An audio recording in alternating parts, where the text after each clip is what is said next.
Cela fait 9 ans que le hall de l'aéroport de Gaza n'a plus vu le moindre passager. En décembre 2001, au début de la seconde intifada, l'armée israélienne détruit la piste d'atterrissage au bulldozer et bombarde la tour de contrôle. Moins de 3 ans après son inauguration, l'aéroport international de Gaza est hors d'usage. L'aéroport de Gaza, c'était notre souveraineté, notre dignité et notre liberté. Malheureusement, la situation de l'aéroport de Gaza affecte tous les habitants du territoire. C'est dans la foulée des accords d'Oslo en 1994 que la décision de construire l'aéroport est prise.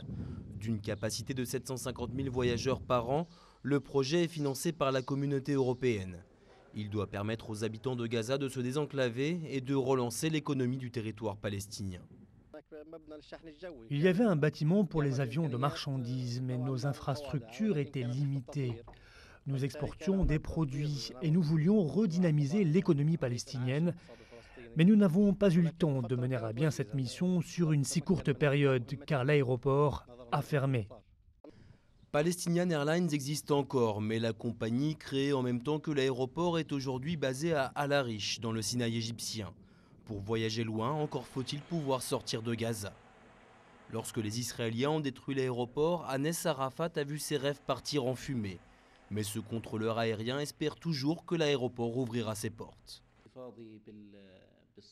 Je garde les photos et les cartes de navigation aérienne. Ça fait vraiment longtemps, presque 10 ans maintenant.